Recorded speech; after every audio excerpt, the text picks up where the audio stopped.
It's your boy Slime, welcome back to another video. In today's video, it's going to be a defense of The Amazing Spider-Man 1. And to start off, I know a lot of people don't like the suit, right? A lot of people hate the suit, think it's like a very bad adaptation of the movies, and honestly, or of the comics, it's a bad adaptation of the comics. And yeah, it's not accurate to the comics, but also I think it's more realistic. Like, if Spider-Man made something, it would probably look similar to this, using sunglasses. His web shooters are made out of watches, stuff like that. And it's a much darker movie, like, tone-wise. It's a very dark-themed movie. Like, I would almost compare it to a Batman movie. It's not like the happy-go-lucky Tobey Maguire Spider-Man. And I know Tobey Maguire's not happy-go-lucky, but this Spider-Man has a lot darker themes. Like, most of the swinging in this movie takes place at night. I mean, there's a couple of lighthearted moments, but it's a very dark themed movie. Even like the way he starts off being Spider-Man, he's basically going after vengeance for his Uncle Ben. It's not like he got the lesson and learned it and wants to do what's right. He's going after revenge, looking for his uncle's killer. It's not like he's going out to do the right thing. So I feel like the suit matches the theme of the movie and the vibe that the movie's trying to give off, and how he's kind of basically forced into the superhero thing. He's basically just starting off the movie looking for his uncle's killer, and then the lizard pops up and he helps create the lizard. So that's his responsibility, to help the lizard, or not help the lizard, but help defeat the lizard, since he inadvertently created the lizard by giving Dr. Connors the formula to fix it. Or, well, it didn't work out because you saw it on the rat first, and then you saw Dr. Connors become the lizard. And it's just overall a very dark movie compared to the other Spider-Man movies. Like I said, most of the scenes are at night, which adds to a dark vibe that honestly the red and blue suit would not fit as well. Like, the normal typical suit would not fit. And then you see the red and blue in Spider-Man 2, where it's a much lighthearted movie. In The Amazing Spider-Man 2, it's very lighthearted in comparison, and that fits, right? That fits that movie much better than the Amazing Spider-Man 1 suit would fit that movie. But if you put the Amazing Spider-Man 2 suit in the Amazing Spider-Man 1, I don't think it would fit as well as, like, the suit that they picked. And I know we're just talking about the suit, so let's get into some other nitpicks about the movie. A lot of people didn't like Andrew, that he was a much cooler version of Spider-Man. He was very cool. He was kind of a skater boy. Like, he was a very chill version of Spider-Man. And, like, he beat the crap out of Flash Thompson in basketball.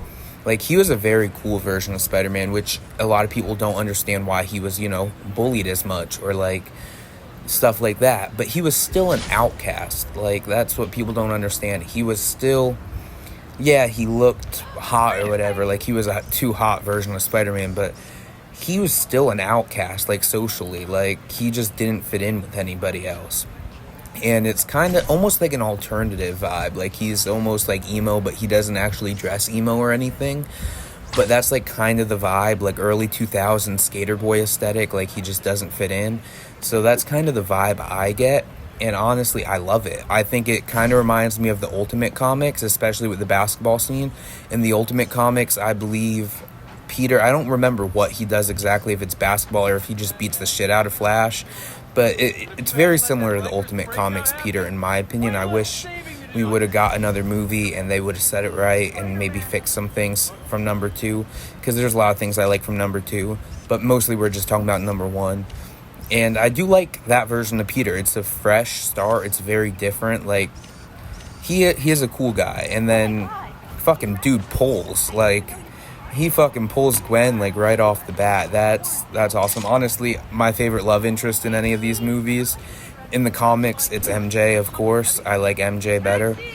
But in the movies, honestly, I feel like Gwen was the best love interest to Peter. She wasn't always a damsel in distress, like in Sam Raimi's. Like, there were scenes of that, but she was competent on her own. Like, the scene where she's locked in the closet and the lizard's, like, outside and then just grabs the thing. Like, she's a very not as dated version of a Peter Parker love interest. Like, if you go and watch the Tobey Maguire movies, MJ is basically yelling in peril those whole movies, and she's basically a damsel in distress every single movie. And number one, she's dropped off of the rail car thing or whatever. I don't remember what that thing's called. And then in number two, she's captured by Dr. Octopus. And then number three, she's in a taxi hung up on the city. And these movies don't do that nearly as much with Gwen. I mean, number two kind of does, but that was also important to get her to die. I feel like it kind of came out of left field, not gonna lie, but it was a very good emotional beat. And then there's also Aunt May, which I honestly love this version of Aunt May, man. I know Marissa Tomei is awesome, and the original actor for Aunt May was awesome, but this version of Aunt May is awesome. Like, it's a very realistic, gritty version of what all the characters are like. Like, it's not dramatized as much. Like, this Aunt May is going through some stuff, and you can tell she's going through some stuff. Like, she's yelling at Peter. What was the one scene? She's like, I'm not fine. I can't sleep, or whatever. And Peter's like, go to sleep, May. And then she's like, I can't sleep. Don't you get it? I can't sleep. And that's a very realistic version. Like, the other Aunt Mays are pretty happy-go-lucky. I mean, Sam Raimi's Aunt May, does go through some stuff with Uncle Ben, but she never really breaks down like that. And I just thought that was interesting. All the characters, all the supporting cast, I really liked and enjoyed. I mean, it has probably some of the best supporting cast, at least in that first movie. I thought Kurt Connors was a very compelling villain. I thought the narrative on how he became Spider-Man, or how he became the Lizard, was really interesting, with how Peter kind of inadvertently created it by helping. And then Spider-Man, the Amazing Spider-Man 2 kind of ruined it with how Peter Parker was basically the only person that could get bit by the spider. I hate that. But all the genetic stuff in Amazing Spider-Man was phenomenal. The Kurt Connors story was great. Captain Stacy dying, I thought was great. I really enjoyed Captain Stacy, how he kind of was like, he didn't like Spider-Man. Like, he was almost the enemy towards Spider-Man, but he wasn't. He kind of came around at the end, and then he ended up saving Spider-Man, basically. Well, not saving Spider-Man, but he sacrificed himself. And it was a sad moment. Like, that, Gwen Stacy's death in number two, this movie had some story beats. Uncle Ben, for me, was the weakest part of this movie. I didn't really like Uncle Ben in this movie. I don't know if that's controversial to say, but he just wasn't my favorite version of Uncle Ben. So I will say that. I like the suit. I don't like the homemade suit as much. I do get where they're coming from with the homemade suit. Like, I see they're trying to be realistic, so I do appreciate that. That is a very realistic version of how he'd make a suit. Like, think about yourself. Like, if you were gonna make a superhero suit and you didn't really know how to sew, you didn't know how to do any of this stuff, you'd probably just find a ski mask and put sunglasses over it for your first suit, which I thought was really realistic. And it worked. It kind of conveyed the Spider-Man aspect, and honestly, I loved it. I love every bit of this movie.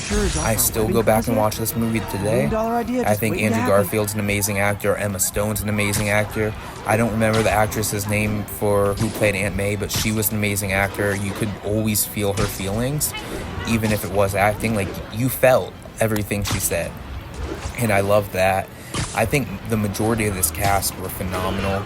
I like how Peter ended up getting bit by the spider. I thought that was worked into it very well, at least initially, until they kind of retconned it and made it a whole thing in number two. I think if you're just looking at this movie in a box where it's just all by itself, this is a phenomenal movie. And I don't think that's that controversial to say anymore. Like, I think a lot of people do like this movie. A lot of people don't like the suit, but I love the suit, man. I think it's very realistic to what he would make. And then that leads me to my next part, is the choreography in these movies. Amazing Spider-Man 1 and Amazing Spider-Man 2, some of the best choreography. I'm not gonna lie, the swinging scenes are really good in this movie. I know people glaze these swinging scenes in the Amazing Spider-Man 2. This one has some good ones. Like, even the more fun, campy kind of scenes, like him in the junkyard just swinging around. But, and then the first scene where he, like, kind of is on the roof and kind of falls back and then hits all the hits all the tables with his feet and shit. That's a really funny scene to me. There's a lot of funny moments, a lot of good scenes. The high school scene with the Stan Lee cameo where they're fighting in the high school, that's an excellent choreographed scene. I'd go as far to say some of these scenes, I mean, I don't think that's controversial because time gets better, the technology gets better, the choreography gets better, but I think these scenes are better than, like, the fighting scenes at least are a lot better than Tobey's fighting scenes, and probably on par with Tom's fighting scenes, to be honest. Like, I probably prefer some of these things. Like, that's the cameo with Stan Lee. That's my favorite Stan Lee cameo they've ever done, where they're just fighting through the school and Stan Lee's got his music on or whatever and is listening to music and it's like Beethoven or some soft ass music. I don't remember what it was, but that scene was awesome with Stan Lee. Like, I thought that scene was amazing. That's probably my favorite Stan Lee scene, other than I think, is it Spider-Man 1 with Tobey Maguire, I think. It's one of the Tobey Maguire scenes with Stan Lee, and that's another one of my favorites. But I think this one has it beat. It's just a really funny scene, and the way him and the lizard fight. I know a lot of people don't like this lizard design. I really do. I think it's very lizard-like. I feel like, I mean, I like the lizard design in the comics, but I feel like if they tried to adapt that, it would kind of look like a dinosaur in the movies. Am I wrong with that? Like, I feel like this looks like a legit lizard, like a humanoid lizard creature, and I think it works very well. I know a lot of people didn't like the design of the lizard. I really liked it. I really like all the designs in this movie, like, up and even like how Ben's killer is designed with the sunglasses and like the whole character of him, how Spider-Man's looking for the star tattoo or whatever on his wrist. I think that's very clever. Spider-Man's basically just going around. And did I mention the quips? Like, when he stops the guy that he thinks is his uncle's killer, the quips in this movie, like, oh my god, is that a knife? Like, the quips in this movie are probably the best. This one and Amazing Spider-Man 2. Peter is just funny, man. In the Spider-Man costume, he's just funny. He's joking around. Oh my god, a knife. My weakness, small knives. Like, it's peak for Spider-Man. Like, none of the other movies come close to this, except for maybe Tom. Like, he has some funny moments. I don't think he's the best with quips. I think it goes probably Andrew, Tom, then Tobey, because Tobey's quips never really landed, and his jokes never landed. But Andrews always did, in my opinion. I thought he was great in costume, and I thought the one scene where he like took off his mask to save the boy, where he was like, put the mask on, it'll make you strong, like, that's a phenomenal scene. That scene's amazing. Andrews, like, his version of Spider-Man is such a likable guy. Like, all of them really are. But I kind of, sometimes I find myself annoyed with Tom's version of Spider-Man and his love interest and how quickly the whole Zendaya plot moved. And honestly, like, this plot with Gwen moved pretty fast in the movie. But they had good chemistry, man. Zendaya and Tom have really good chemistry too. But I don't know, Emma Stone and Andrew have really good chemistry, and every scene on the movie was very believable between them. It was very fun to watch. And then when she died in Amazing Spider-Man 2, it was very heartbreaking, and you really felt for him. And then the last scene where he kind of comes back in the Amazing Spider-Man 2 was a really good scene. There was some really good scenes in that movie. It was just sad that the plot kind of sucked. So, I mean, I liked Electro in that movie. I liked his character. I didn't really like his costume as much, but I did like his character. I wish it just focused on his character and didn't, like, shoehorn the Harry stuff in, because where did Harry come from, bro? Like, where?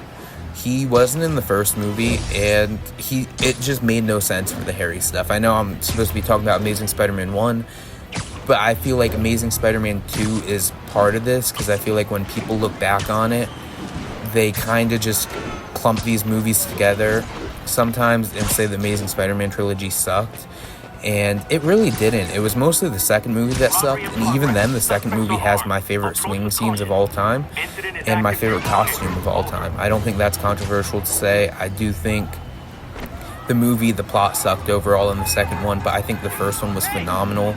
I love the darker tone. I wish they honestly would have stuck with that for the second one. Maybe taken some plot points from the second one, maybe updated the suit. I don't know. But I liked the darker theme for Spider-Man. It was very gritty, very realistic.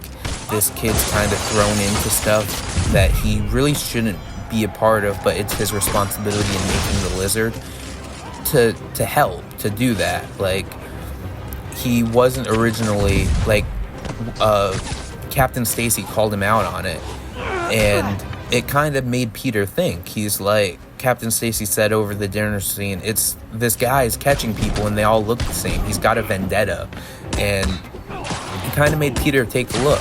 And honestly, I love that. I loved Captain Stacy. I loved how they killed him off, but I wish we would have got more time with him because he was a great character.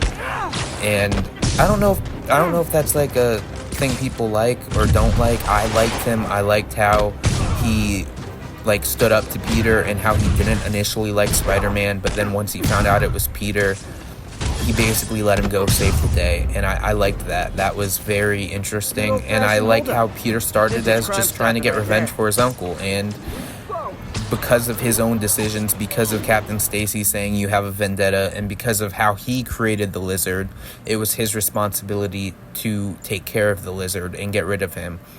And I really like that. I like how it's very realistic. I mean, they kind of did it in Tobey Maguire's Spider-Man, where he went after the guy that killed Uncle Ben and killed him, but they didn't do it as well, in my opinion. Like, it was kind of a one and done. It was one scene, and then after that, he was a hero. This scene, it's kind of a middle ground. Like, he's not fully a hero throughout the whole movie. For, like, the first, I think, 20-30 minutes, he's a guy with a vendetta. Like, he's not the heroic guy, and I think the suit fits that. Like, he's getting shot at by the cops, he's running away, he's joking with the cops as he's running away. Like, it's good stuff, man. I love this movie. I could probably have done this video a little bit better, but I'm honestly going off the dome right now. I don't like doing a script. I've done scripts before, but I feel like it's too sanitized, too, like, clean, you know? Like, I kind of like the vibe of just talking to you guys. But that is all I had for the video. Like, subscribe, share, hype the video if you can, and it's been good talking to you, and I'll talk at you guys later.